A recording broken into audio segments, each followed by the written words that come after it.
Yes, it's me again. I'm sorry, ladies and gentlemen. Just one further announcement. You may find with some of the more crowded sessions that the urge comes across you to sit yourself down in one of the aisleways. Could you please not do that? Obviously, they need to be kept clear. If you can't find a seat, you will find that probably in the far reaches over on the left-hand or right-hand side, there are usually a few spare seats. Also back against the fence, we have enough volume to cover you there. But please do not sit in the aisles. Thank you.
Bit croaky still. Microphone's alive.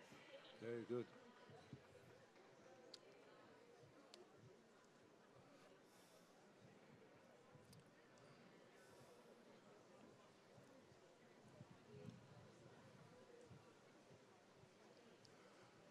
Good afternoon, everybody. It's very good to see a large crowd here this afternoon in Adelaide. I'd just like to acknowledge the Kaurna people as the traditional custodians of the Adelaide Plains and pay respects to elders past and present and future. We recognise and respect their cultural heritage, beliefs and relationship with the land. We acknowledge that they are of continuing importance to the Kaurna people living today.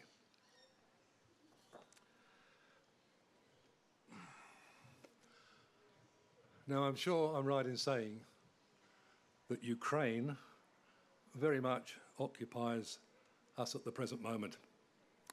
Evidence of war crimes. The International Criminal Court has opened a case against Russia. Yet a decade ago, a little-known organisation called WikiLeaks released a video they called Collateral Murder, which showed a US gunship helicopter killing both unarmed civilians, journalists and those who came to rescue them on the streets of Baghdad. There was no war crimes investigation then, and the only person prosecuted in relation to that matter was Julian Assange, who revealed evidence of the crime. Among other matters, it is this arbitrary nature of prosecution and persecution, in my opinion, that we'll be discussing today. I'm Andrew Fowler. I've been a reporter at both Four Corners and foreign correspondent, and I've written a number of books on journalism and national security. As journalists, we have to be unbiased, but that doesn't mean we have to be neutral, particularly in the face of rising authoritarianism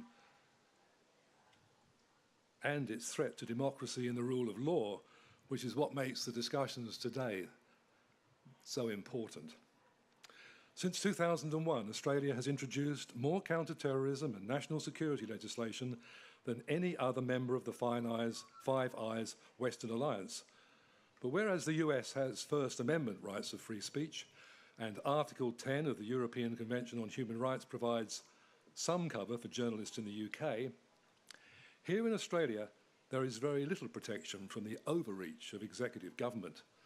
This present federal government has twisted laws designed to protect us from terrorism into weapons to be used against both journalists and those who attempt to hold them to account. This afternoon we'll explore the price 3 Australians are paying to protect our freedom and our right to know. Bernard Collaery, here on my left, is an Australian solicitor, barrister, former Attorney General of the Australian Capital Territory. Throughout his career, he's been a fearless advocate of human rights. Bernard advised the East Timor resistance for more than 30 years. He's being prosecuted under the Intelligence Services Act for conspiracy to reveal that the federal government had instructed Australia's overseas intelligence agency, ASIS, to bug the parliamentary offices of East Timor's government while it was negotiating a seabed oil and gas treaty. Access to this information would be of direct benefit to Australia's resource giant Woodside Petroleum, who were party to the negotiations. Collaery told journalists of the bugging only after the domestic spy agency ASIO raided his office and accessed an affidavit by a senior ASIS whistleblower involved in the bugging, known only as Witness K. His affidavit provided crucial evidence in a case Collaery and East Timor were bringing under international law against the Australian government on the grounds that the bugging nullified the treaty. David McBride is a former British Army Major and Australian Army lawyer. He made 2 tours of Afghanistan with the Australian Army. McBride became concerned that the military was lying to the Australian public, saying everything was going well in the war when it wasn't. He made an official complaint, a complaint he says was not well received. David was the source of the documents broadcast on the ABC 7:30 report, which revealed evidence of Australia's war crimes in Afghanistan, an action which led the ABC to be raided by the Australian Federal Police, and David being charged with theft of Commonwealth property and a breach of the Defence Act, for which he faces a long prison term. Jen Robinson is an Australian barrister based at Doughty Street Chambers in London and has long been a champion of human rights. She represented West Papuans against Indonesia in their long battle for independence. She was a Rhodes Scholar at Oxford University, where she graduated with a Bachelor of Civil Law and a Master of Philosophy in International Public Law. 12 years ago, she joined the Julian Assange legal team and often came under personal attack for her decision to defend WikiLeaks. The Assange case has reached a crucial point. The UK Supreme Court is about to announce a decision on whether or not to hear Julian Assange's appeal against being extradited to the United States. A lower court blocked this extradition on the grounds that he would not be safe in a US prison. Now the US has given an undertaking that he will be properly cared for. But can Washington be trusted after what we've learned about a CIA hit squad with plans to either kidnap or kill Assange while he was seeking asylum in the Ecuador embassy? Jen Robinson, how sound are those assurances in your opinion? Well, first, can I say thank you, Andrew, and thank you for the invitation to pay my respects to the traditional owners where I am and to where you are in Adelaide and where everyone is beaming in, and my respects to all First Nations people joining the session today. I'm sorry I can't be with you for family reasons, particularly because I was so looking forward to meeting Bernard and David in person, two people who I have huge admiration for and who have done a great service to our country and the public interest for the work that they have done. In terms of Julian's case, I'm not the only person to say it. Listen to Amnesty International. The assurances that the US's government has offered, of course, only after they lost the case and we won the extradition case in the United States, which would have prevented Julian from being extradited on the grounds that his extradition would be oppressive because of the prison conditions he would face. The US then sought to shift the goalposts and introduced an assurance which is not a full assurance and not worth the paper it's written on, in my view. But don't trust me as Julian's lawyer, trust Amnesty International, who agrees with us. So now as Andrew said, we are on appeal to the Supreme Court. The US won its appeal on the basis of the assurance before our High Court in London. And now we've got permission to go to the Supreme Court, and it remains to be seen whether we will be heard before the Supreme Court.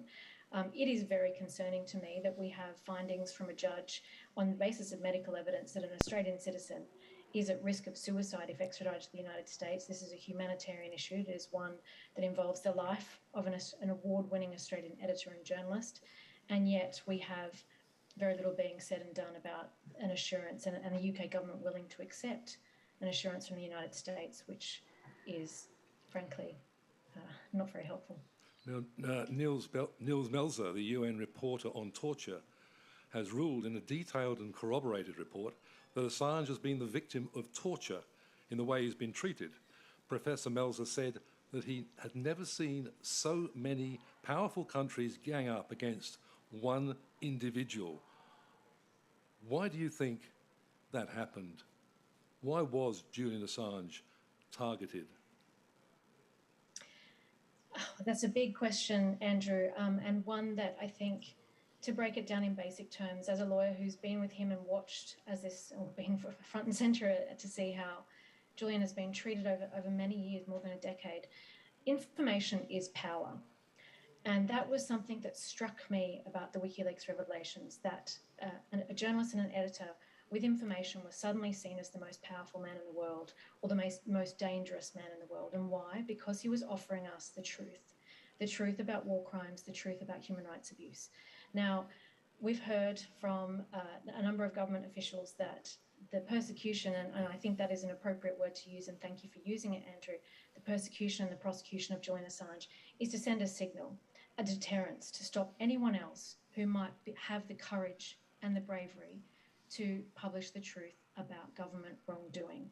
Now, we saw just after the WikiLeaks disclosures, these are publications that he is in prison for and faces 175 years in a US prison for the same publications for which he won the Walkley Award for Most Outstanding Contribution to Journalism and the Sydney Peace Prize.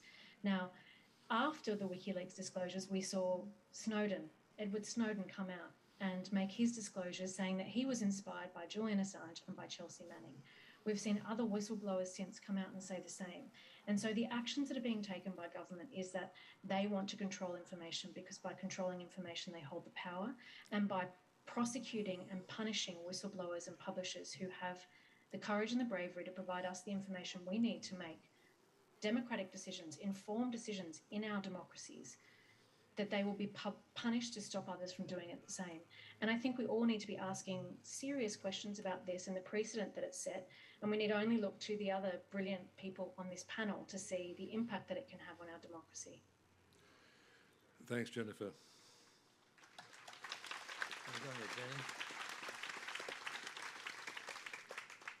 Now, Bernard Collaery, it wasn't a hit squad coming for you and Witness K, but ASIO certainly set out to damage your case before Witness K could go to The Hague to give evidence about Australia's wrongdoing.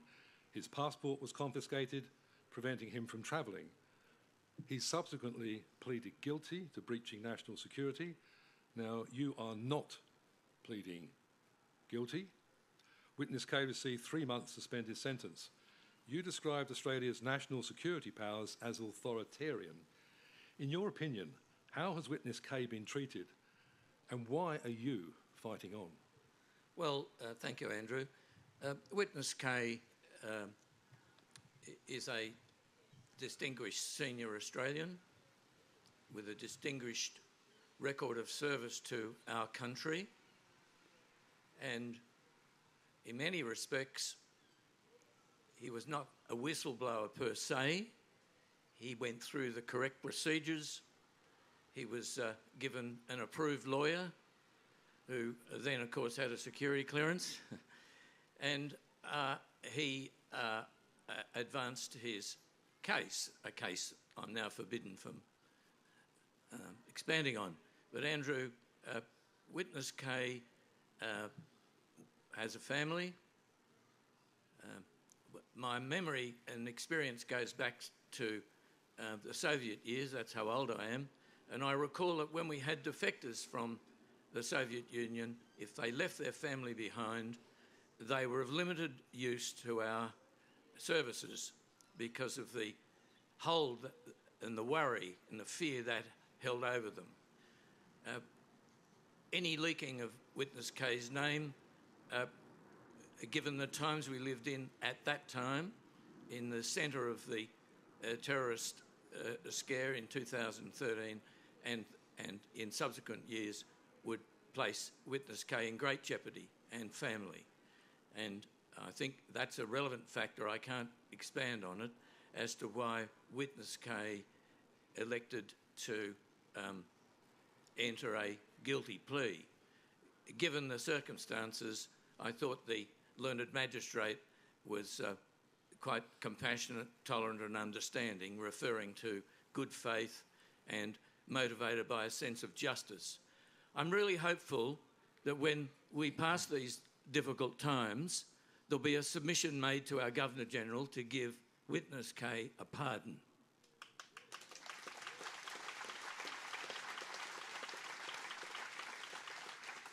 He should be pardoned because of many factors I'm silenced on, but because a good, honest man has been dreadfully maltreated. Bernard, how is he faring at the moment, as far as you know? Well, if I told you how often I deal with him, I'd be followed, and perhaps by unfriendly powers, bearing in mind what I've said. So it's a very difficult process, but yes, I'm in constant caring contact. I came back from Cambridge really to assist Witness K to get his passport back. A little did I know what they had in store for me as well.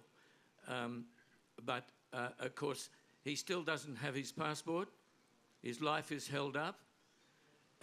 He lives under constant fear of a malicious leaking of the identity of himself, family, children, grandchildren, and so forth. It's a rotten life, and he is showing the wear and tear of those stresses. I'd just like to stay with your case just a little bit longer. In your case, you won an appeal which allowed some matters to be heard in public. The appeal court ruled that although some of the evidence might damage national security, I'll say it again.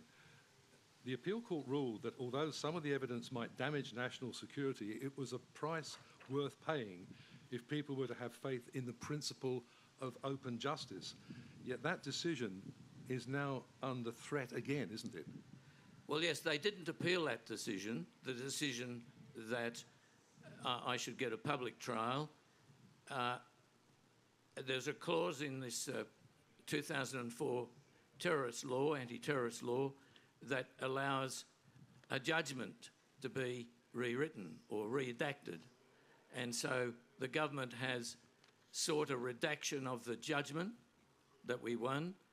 The Chief Judge, President of the Court of Appeal, has declined to give that redaction, and they've applied to the High Court for special leave to appeal her refusal to redact that passage in the judgment. They want it rewritten.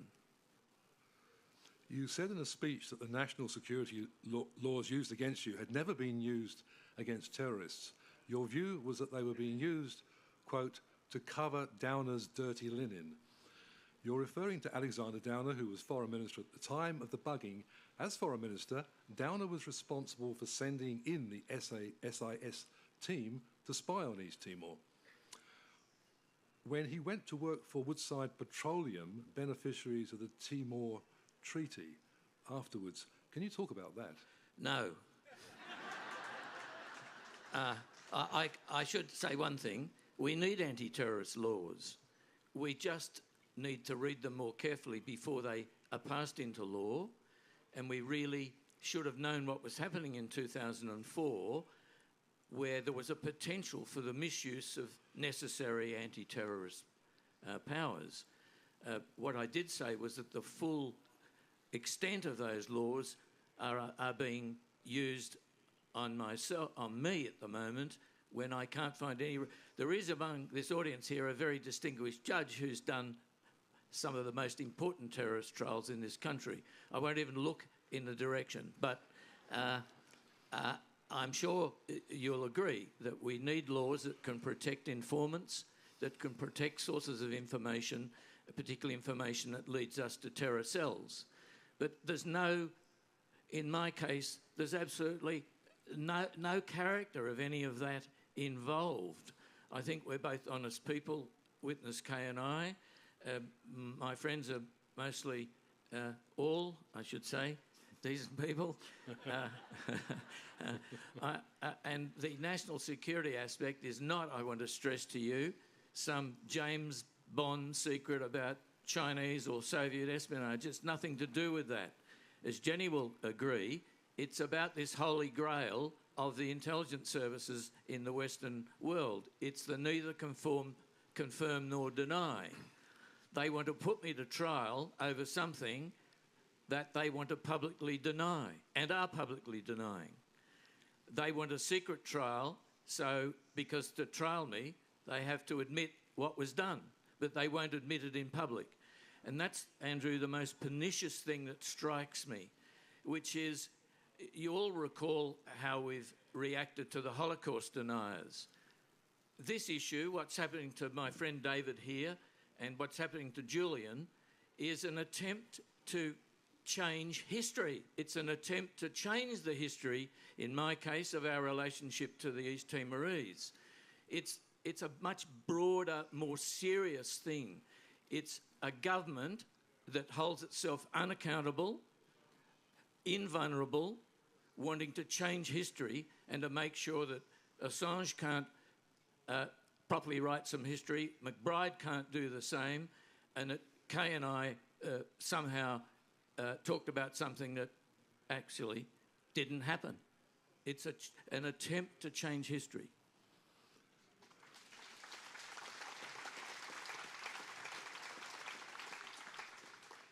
A part of the problem that you point to in your book here, Oil Under Troubled Water by Bernard Collaery, he points to the necessity of separating ACIS from the Department of Foreign Affairs. I understand they're in the same building. They certainly share the same government minister. Can you explain why you think it's so important that they should be separated? The lessons learnt during the Cold War were that MI6, all of you who visit London, live there, can see MI6 sitting there, and certainly properly depicted in one of the Bond films at Vauxhall on the River Thames. They've got their own building. They are separate from Whitehall, separate from the Foreign Ministry. When our diplomatic service had the trade service integrated into it, in my time, many of the career diplomats were apprehensive that trade would surmount the moral imperative of good democracy. Well, it has. You can see that. I think that the trade function, put it this way, I don't think we can now separate trade and diplomacy, but we should separate our secret intelligence service, our espionage service, from the trade function. Because, and I'm tethering on the edge of being arrested again, because our secret espionage service is not dedicated for the use of foreign shareholder boardrooms. Alexander Downer said on Four Corners, well, of course we have to help our Australian company, Woodside. It's never been Australian. It was registered here in Australia, but it's never been less than 70 to 80% foreign owned. And it's predominantly foreign shareholder owned. And should our intelligence services do that? One of the protocols in the Five Eyes Agreement, which I've seen, is that no member of the Five Eyes can use the resources of the Five Eyes network for national corporate support. That is, they can't dedicate the resources to support their company, Holden against Ford, say. And that's a living instrument, and generally speaking, I believe it's been observed. We don't have ACIS to support Woodside. We shouldn't have it there. There may be times, for example, when there is monopoly conduct and collusive trading, say in China, in terms of iron ore sales and that, when our foreign service could be properly deployed to find out what a foreign country is doing to limit a fair and free setting of iron ore prices, for example. But with Timor, the moral imperative is clear to us all. I don't have to argue that. That's an improper use of the service, very improper. Can I correct one thing, Andrew? Of course, it was ASIO that raided my chambers and seized our brief for The Hague, but ASIO were carrying out executive work from across the lake, as the parlance goes in Canberra, at the request of ACIS and the Department of Foreign Affairs. Quite promptly afterwards, fairly promptly afterwards, the Director General of ASIO said that Witness K was no threat to national security and could have his passport back. Julie Bishop, as Foreign Minister, had her officers write back to the Director General of ASIO to ask him to review it. And great credit to Duncan Lewis, then Director General of ASIO, he said no. He refused. So I've got to make clear there's a declension here between the two services. ACIS should be removed forthwith from the Foreign Affairs building and the culture and nature of how it operates. It should be given statutory independence. It's now headed by a very decent Major General. This is a departure from former diplomats and trade type people being in charge of it, and I think the management of it to a great deal has been attended to, the good proper management of it. But it should be, and this government, or this incoming government, I'm being presumptive here, perhaps, it should move early to have a genuine review of ACES.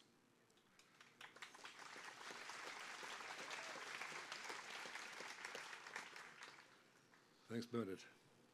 David McBride, when you gave the ABC's 7:30 report the documents which revealed evidence of war crimes committed by Australian soldiers in Afghanistan, what did you hope to achieve? I wanted to be stand up and counted. That's all. Good on you, mate. Well, It would have been nice had there been some sort of Bernstein and Woodward investigation and the government had collapsed. It would have been nice if there'd even been a shake-up of defence and we actually started to defend the country, not the government. But you don't become a whistleblower for success. You become a whistleblower because you are so angry with what you are seeing. And for me, it was the profession of arms. And I wanted to be on my deathbed and I wanted to think, when you were called upon by your country to step up to the plate, you didn't fail your country, you did it, and you went out there to face what may.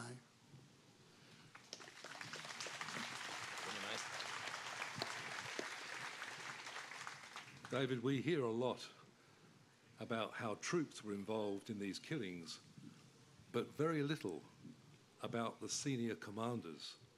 How far up the chain of command did the knowledge of the Afghan atrocities go? I believe it went to the very top, and I believe it went to the politicians as well. It's one of the areas of contention in my case. They are a slimy lot, but I'm going to subpoena them and see how they go answering some hard questions without the spin doctors, without the Murdoch newspaper, without all the things that stop them saying, did you know? And if the answer is no, why is that not incompetence?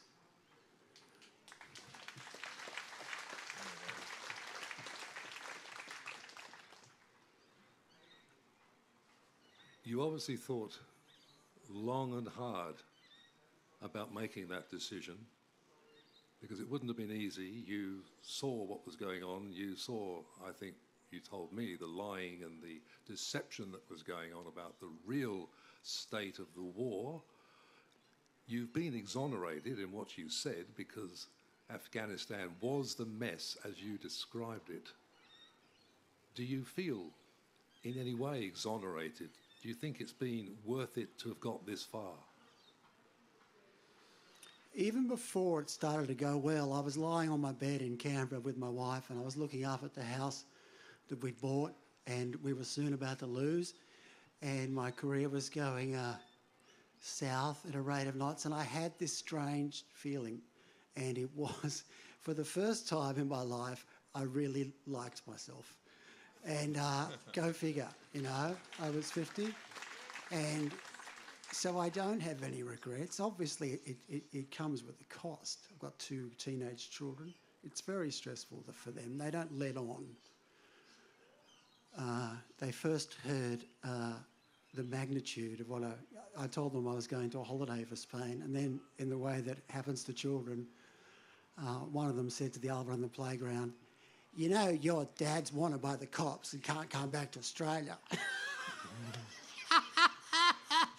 So they heard pretty and they kind of understand it, but it's stressful for them. And it's been the end of my job, a job I loved. You know, I was a lawyer from Oxford University. I was in the British Army as an officer, and being a legal officer for the Army was a job. It was the perfect job for me.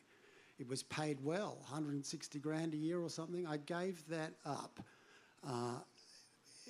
because at the end of the day, and everybody here would be the same, you don't work for the government, you don't work for the pay rise, you work for the principle. I work for the law, I work for the idea of Australia, not the government of Australia. And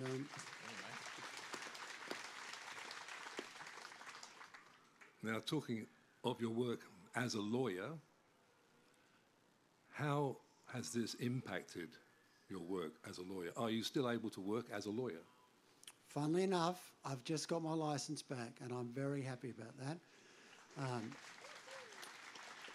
It was never taken away, but I didn't bother renewing my practising certificate because this has been hanging over me, you know, going to jail for 4 or 5 years now.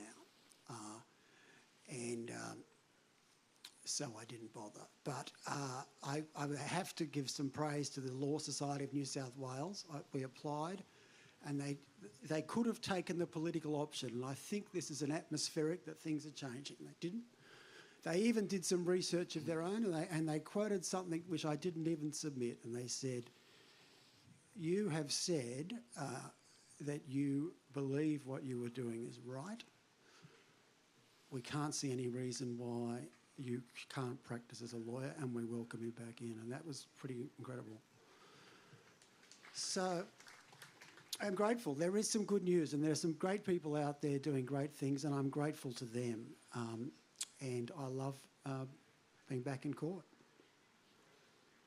Right. Sometimes information about allegations of war crimes leaks out into the newspapers, but no action is taken by the government against, one, those who speak out, and two, the journalists who write the stories. In the case of the defamation hearing involving VC winner Ben Roberts-Smith, much of the information about killings in Afghanistan is being heard in open court. So the government is allowing those soldiers to speak quite candidly. Why do you think the laws appear to be applied differently to different people? Maybe I should ask Bernard that and then come to you. Well, what you're not hearing in the Ben Roberts-Smith case is, and David knows, that there is voice and imagery instantly broadcast back to base. So we're not hearing anything from the commanders who would have had access to that voice imagery. So it's only a sort of half hearing, Andrew, as far as I'm concerned, that we're hearing so far. But I don't think I could go further. I don't know if Andrew can either. Well, I mean, it would be seen, I would have thought, that against Australia's national security interests, if you like, to have the holder of the highest honour of military success, a VC, being shown allegedly to be a mass murderer. And why the government allowed this to move forward is, I think, an interesting question to put forward, whereas it knocks down the doors and runs into the ABC looking for the source of information, and they know the source already. It seems to me to be a partial way of behaving. What do you think? Yes, it's much worse than that. The situation, and everybody here should be alarmed. You probably are, that's why you're here. But the situation in Australia is a bit like you're standing on a glacier in a group and you've heard a crack, but the glacier only moves an inch. And someone says, "Don't worry, it hasn't moved much, yet." There is no such thing as law as far as the government is concerned. You're right. Peter Dutton releases secret reports to the press, and he would laugh heartily if you thought that he was going to get in trouble. the government use law as an excuse to put their enemies in jail. They don't really care about the law. The law is just something you say when you've got that naughty child, naughty kid in school. You make something up because it's not applied consistently. And of course, if it's not applied consistently, it's not the law. It's just a government weapon.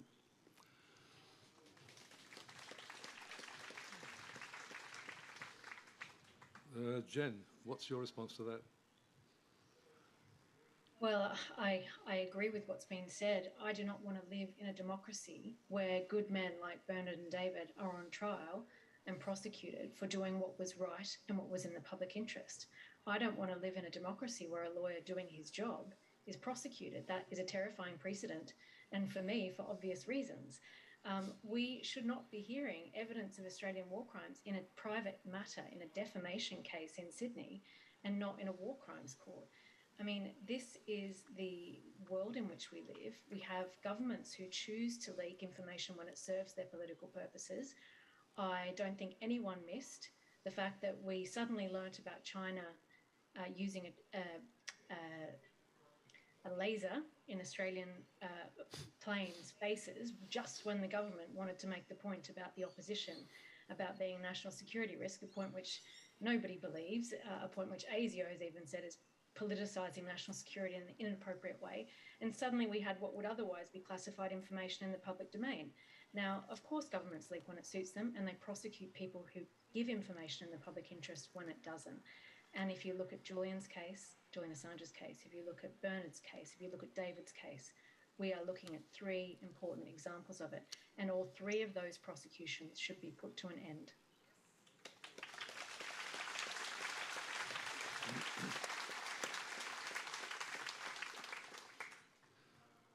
Now, Bernard, it probably doesn't come as a surprise to you that the legal fraternity is very much on your side. All the major legal organisations I've looked at in Australia have called for the prosecution to be dropped. Even the government appears to be split. George Brandis, who was the Attorney General when your office was raided in 2013 by ASIO, decided not to prosecute you and Witness K. And it wasn't until another 5 years later when Christian Porter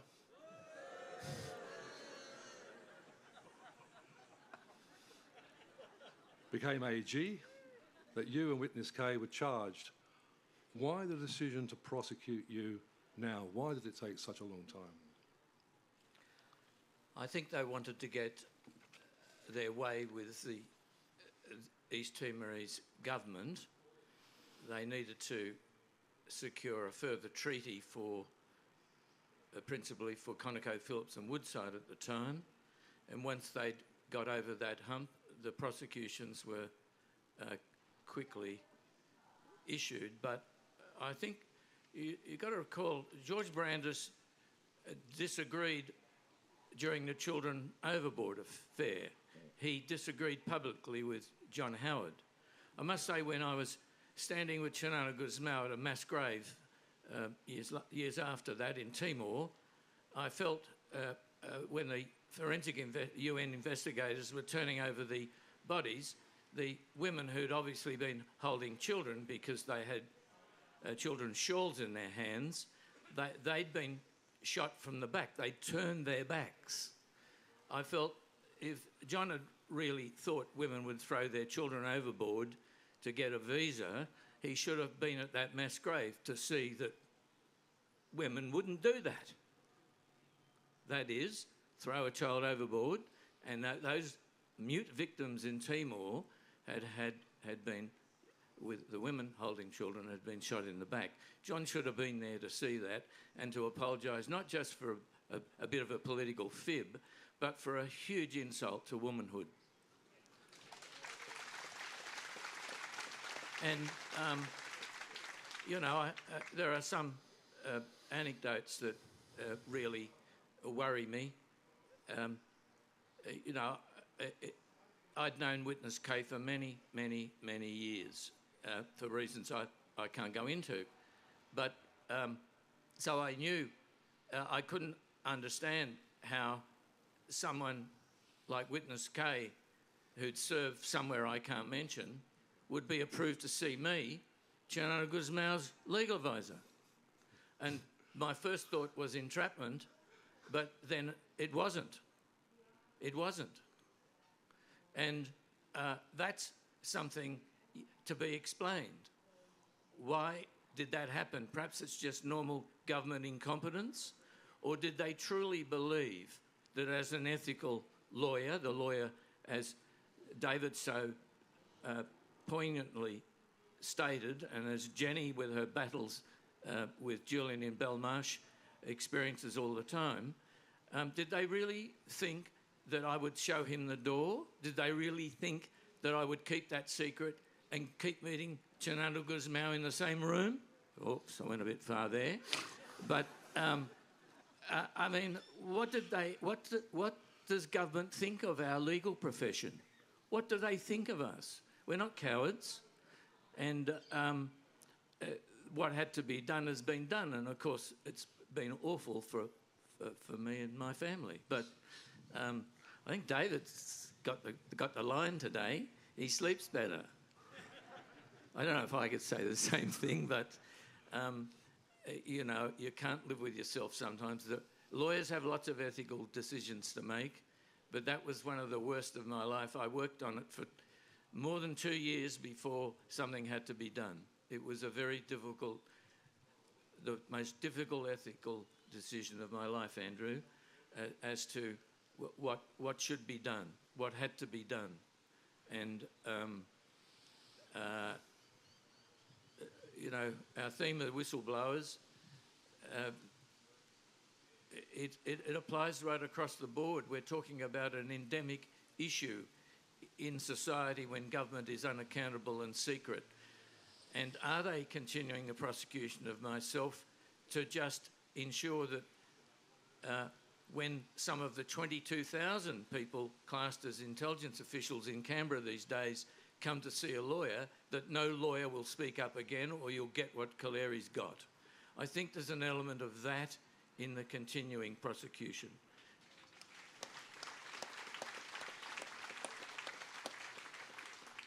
And they're cowards, they're bullies, and they should be gone. They should be gone from us.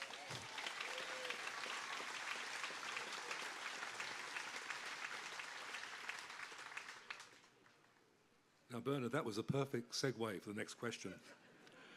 Labor is promising a full inquiry into the Timor bugging. Is it your hope they'll also, if I get this right, legally, no-bill your prosecution? And will that clear up the matter as far as you're concerned? I take it not. No. Look, when I was Attorney General, I was pressed by my colleagues to no-bill one of our fraternity who'd been charged with attempting to pervert the course of justice. I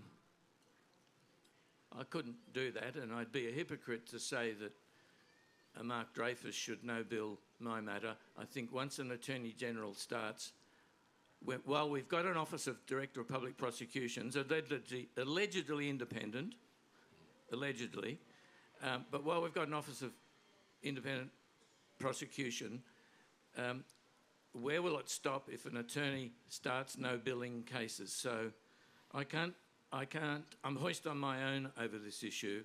I wouldn't no-bill that solicitor for what he'd done, and you've not heard me call on Mark Dreyfus or Labor to no-bill my prosecution. I'd be a hypocrite.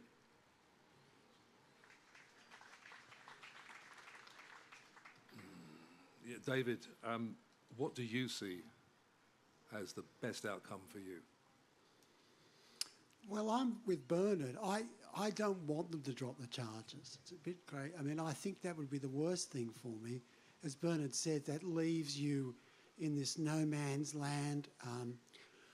It's always been my game plan that when I'm on trial, I will be able to put them on trial by saying I was justified in doing what I did because of X, Y, and Z. And I want the scalp. I mean, Bernard's right. They want to scare us, and Jennifer said it as well. They want to scare us. I want to get a scalp. We only need to put one general in jail, one politician to be stripped. They don't have to be in jail. They just have to be embarrassed because they're not brave people. You embarrass one and you will scare about 10,000. And that's what I'm going to do. Good on you, mate.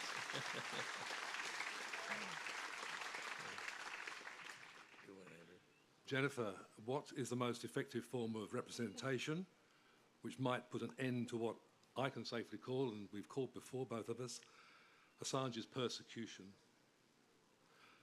I mean, his case has cross-party political support, huge support from what I can see in the Australian community. The crowd here today, the people I speak to on a daily basis, and not all progressives, very often members of the Liberal Party, and they don't like it. Look at the cross-party support here. We've got, Anthony Albanese, of course, Andrew Wilkie, George Christensen, and even the Deputy Prime Minister, Barnaby Joyce, calling for the prosecution of Assange to end. So, the major point to look at here is there must be votes in it. If those politicians are calling for his prosecution to end, as a politician, you do things because the community wants it, usually. I think in this case, from what I've seen, that appears to be the case. What's your view?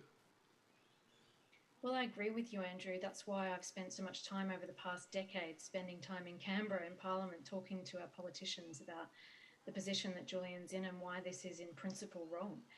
So we now have, as you said, cross-party support. Anthony Albanese has come out saying that he will take action on this, but unfortunately the Morrison government has not. And we have been asking for a very long time for the Australian government to pick up the phone and call the United States about this issue. Julian is a publisher. If he goes to face prosecution in the United States, unlike David, he won't be able to argue any public interest justification for his publications. It won't matter. There is no public interest defence in the Espionage Act. We've also got a position where the United States government is saying that they may well argue that he doesn't get free speech protection at all because he's an Australian citizen. Now, in these circumstances, to me, it is absolutely outrageous that we haven't had an Australian government speaking out on behalf of an Australian citizen.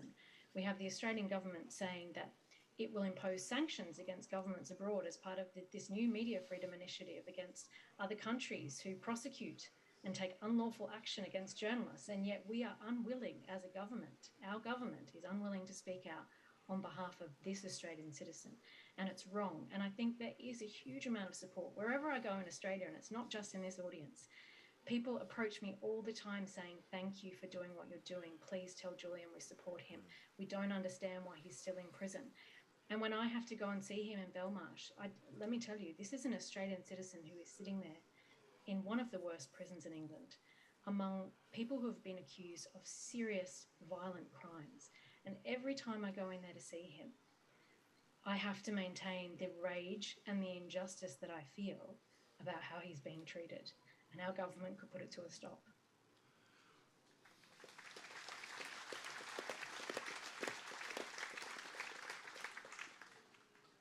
Now, we haven't got an awful lot of time, but I do want to ask you, Jennifer, how is Julian Assange when you go to see him in his cell?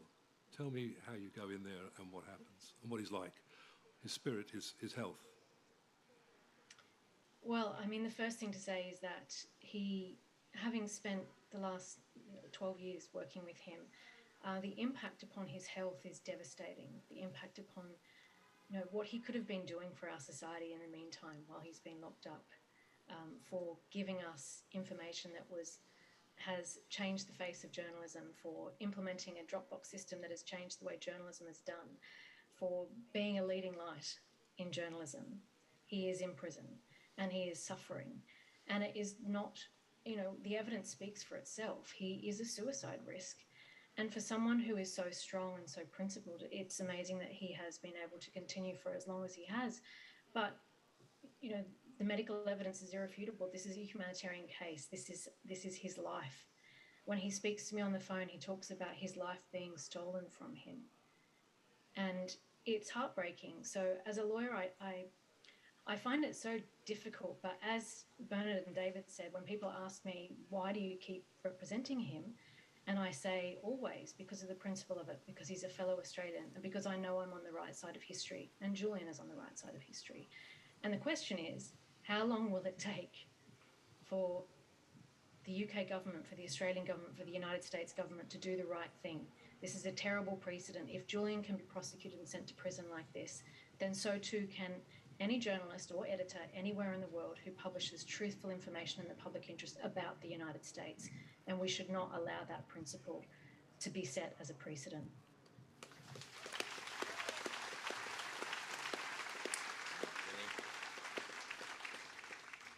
Thanks very much, Jen. Thank you. So we're almost out of time, but I left some minutes for some questions. If anybody would like to ask a question, please talk to, I think, the people somewhere in the middle, waving their hands. There they are.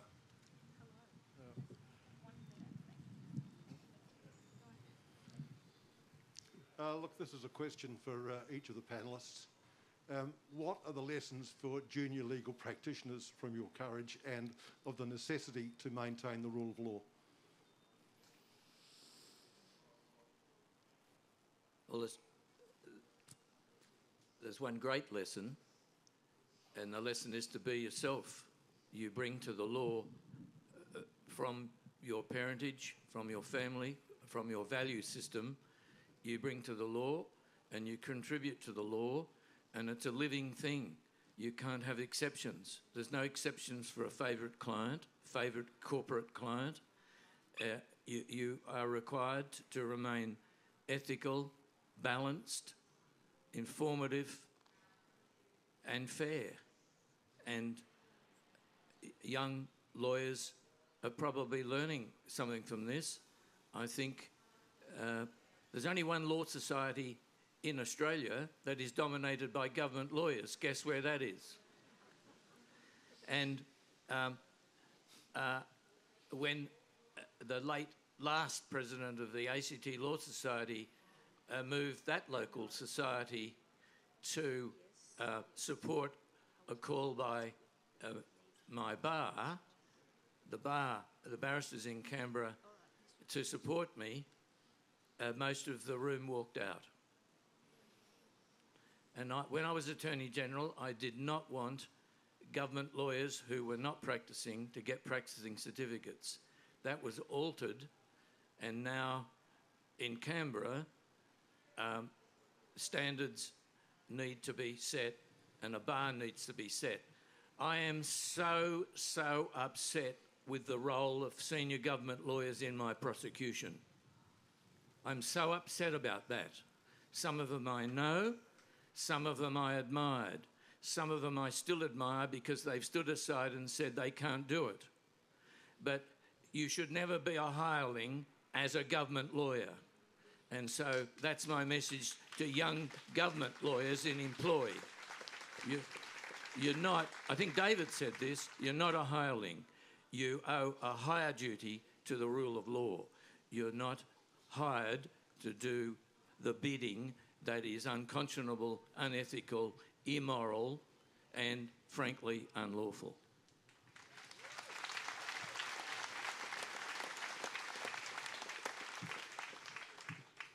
Yeah, no, it's a great question, and I was thinking about it just today when I saw something from a guy called Kieran Pender, who runs something called the Human Rights Law Centre, who's been tirelessly agitating for Bernard and I. And I started to think of all the lawyers. When I was growing up, lawyer was a byword for everything bad. And it's a great time to be a law student because I think that is changing. And I think people like Jennifer, people like Bernard, people like Kieran, Stephen Charles, Anthony Wheely, these people are revolutionaries, you know. They are not Wheely's the an coward. old man. Well, he's a revolutionary as far as I'm concerned.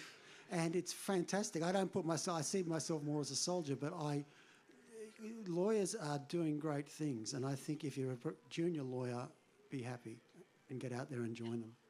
Right, Yeah. thanks. Okay, next question.